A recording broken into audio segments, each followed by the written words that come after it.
Hello, everybody. My name is Jordan, and today we'll be working through an ACT reading portion of the test. Just one reading, one section, the fiction section. So allow me to share my screen.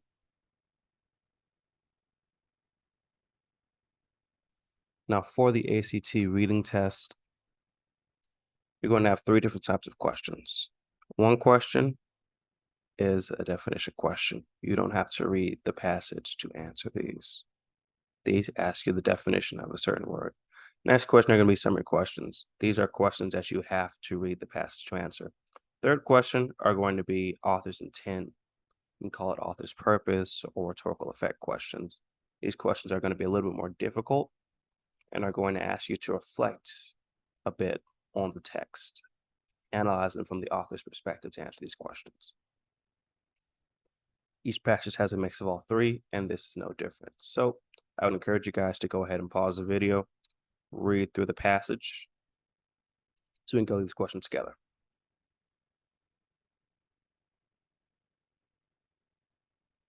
Okay, now they're ready to go ahead and answer these questions. Let's look at number one. The author's point of view is that of A, an omniscient observer, B, a member of the ship's crew, C, another ship's captain, or D, a person watching from the shore. The answer is going to be B, a member of the ship's crew. We know that the author is a member of the ship's crew because he says between us there, meaning that the author is among them, as I have already said. Besides holding our hearts together, again, implying that the author is among them. Then, of course, the director of company is our captain, again, applying that the author is one of the ship members. There are many more examples of this. Let's see number two. It can be reasonably inferred from the passage that the crew most likely did not play dominoes because F, they were simply too tired. G, they did not get along well enough to play a game together. H, the director would not have approved of game playing. Or J, the sea was too rough. So let's go back to where it talks about domino playing. The accountant had brought out already a box of dominoes and was toying architecturally with the pieces. Marlowe sat cross-legged against the mast. He had sunken cheeks, a yellow complexion, straight back, with his arms drooped, the palms of his hands outwards, resembled an idol. The director, satisfied the anchor had good hold, made his way forward and sat down amongst us. We exchanged a few words lazily. Afterwards, there was silence on board the yacht. For some reason or other, we did not begin the game of dominoes. We felt meditative and fit for nothing but placid staring. There are a couple of things that give us clues here. Okay.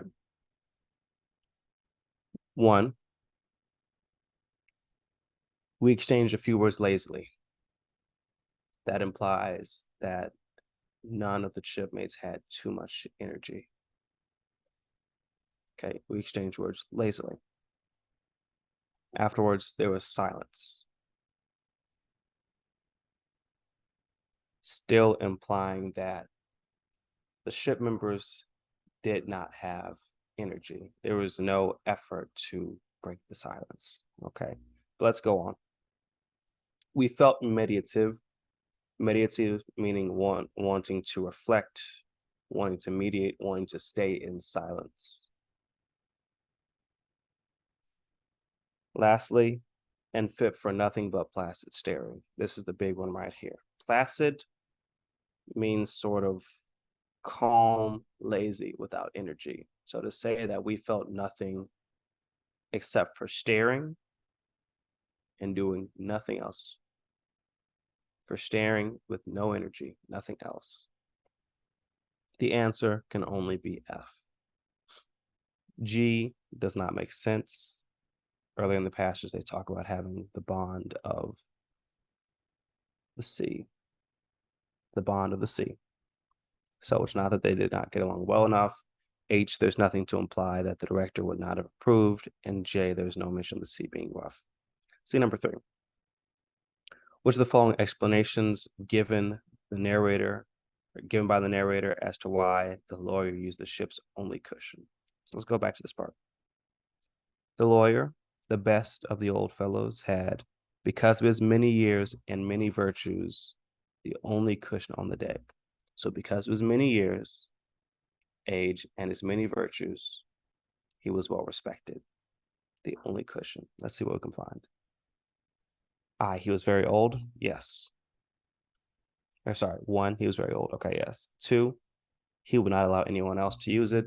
There's no mention of that. It's not 2. 3, he was greatly respected by the ship's crew. Yes.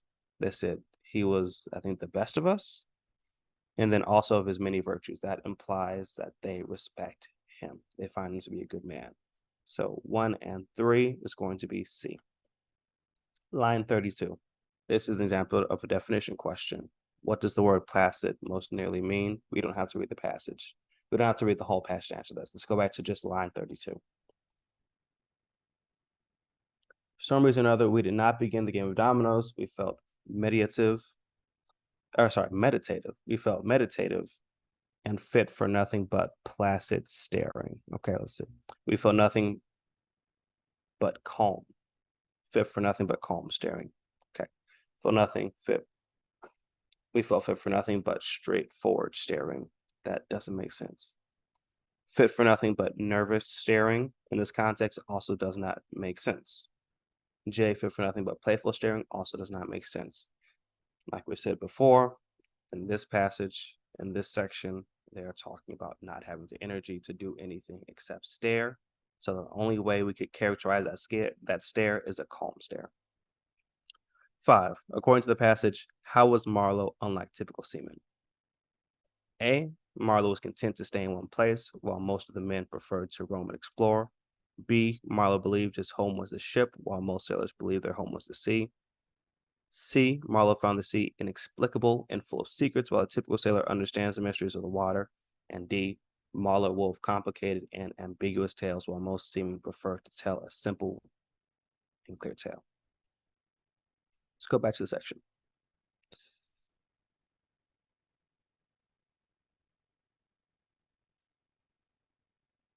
On line 46, the stories of seamen have a direct simplicity, the whole meaning of which lies within the shell of a cracked nut. But Marlowe was not typical. Okay, we have a mention about Marlowe not being typical. And to him, the meaning of an episode was not inside like the kernel, but outside, enveloping the tale, which brought it out only as a glow brings out a haze. In the likeness of one of these misty halos that sometimes made visible by the spectral illumination of moonshine. Okay. So here's our example of Marlowe being not typical. There are a lot of words here, a lot of metaphors, and we don't have to get into all those metaphors to understand what this is saying, because this is contrasting. They say Marlowe's not typical, implying that what comes before Marlowe's mention is that of a typical seaman. That being said, what's a typical seaman? The stories of seamen have a direct simplicity. Then we have the contrast. Marlowe's not typical. So what we can assume is that his stories do not have a direct simplicity. Stories are not simple. Now, which answer shows this? D. Marlowe wove complicated and ambiguous tales, while most seamen prefer to tell simple and clear tales. Bam. 6, it can be reasonably inferred from the passage that Marlowe is about to tell a story. F, that explains why he is now a freshwater sailor. G, that is short and funny like most of the stories he tells. H, that has a profound effect on him. J, about a man that he saved from drowning in a river. Okay. Part of the passage where he talks about telling a story. I suppose you fellows remember that I did once turn a freshwater sailor for a bit. That we knew we were fated before Ed began to run to hear about one of Marlowe's inconclusive experiences. With the answer from the last question, with the mention of inconclusive experiences, we can already guess that this is going to be another long story. Therefore, we can X out G. It's not going to be a short and funny story. Marlowe says that he was a freshwater sailor for a bit. Therefore, he is not now a freshwater sailor. We can X out F. H and J are our last two answers. That has a profound effect on him, or about a man he saved from drowning in a river. Now, neither of these are explicitly mentioned, but we can go ahead and X out J because there's no mention at all that would hint about Marlowe saving a man drowning in a river. There is an implied H. There is an example, or there is implied that this story has a profound effect on him. That being said, that just means that this story means a lot to him. Okay. That we can say without a doubt. Talking about his own experiences, his own past experiences, we can imply that that has a deep meaning, a deep significance to him personally. May explain why he's no longer a freshwater sailor. Okay. 7. According to the passage, how did the men aboard the Nelly feel about the director? A, they respected and trusted him. B, they felt he was lazy. C, they despised and rejected him. Or D, they thought he was gloomy. Let's go up. The director of companies was our captain and our host. We four affectionately watched his back as he stood at the boat looking toward the sea. On the whole river, there was nothing that looked half so nautical. He resembled a pilot, which to a seaman is trustworthiness personified. Trustworthy. And they affectionately watched his back. They had love for him. So A, they respected and trusted him is the only one that makes sense. Thinking he was lazy, despised, rejected him, or thought he was gloomy all implies that they felt negatively towards him. But that passage makes it clear they don't feel negative at all towards him. They admire him. 8. The reaction of the narrator to Marlowe's story can best be described as F, malicious annoyance, G, resigned tolerance, H, genuine interest, J, sincere appreciation. By the way that Marlowe's characterized by saying that his stories are way too long, we can go ahead and eliminate H and J off the bat. Genuine interest and sincere appreciation. The author makes it clear they do not appreciate his stories, nor do they actually take interest in the stories. So we have F, malicious annoyance, and G, resigned tolerance. Let's go back to the passage. His remark did not seem surprising at all. It was just like Marlowe. It was accepted in silence. No one took the trouble to grunt even. Okay. So F, the reaction to a story cannot be described as malicious. Malicious means evil. We could maybe say it's annoyance, but it's not evil annoyance. More so resembles G, resigned tolerance. That means I give up. Marlowe's just going to be this way, and we just have to put up with it. Nobody said anything. They just accepted his story in silence. G, resigned tolerance. In 9, according to the passage, which the following was not in effect at the bottom of the sea, allowed the men to look past each other's criminal backgrounds. B, the men did not mind listening to each other's meandering tales. C, it eased the loneliness of extended periods of time away from each other. And D, the men were able to be more tolerant of each other's beliefs. Let's go back to line 15. Between us there, I've already said somewhere, the bond of the sea. Besides holding our hearts together through long periods of separation, it had the effect of making us tolerant of each other's stories and even convincing the lawyers the best of the old fellows had because it's many years and over just cushion on the deck. Okay. So holding hearts together over long periods of separation and making each other tolerant of each other's stories. F, it allowed the men to look past each other's criminal backgrounds. Pastors don't say that. G, the men did not mind listening to each other's meandering tales. Okay. Get to tolerate each other's stories, yes. C, it eased the loneliness of extended periods of time. Yes, it held the men's hearts together over extended periods of time.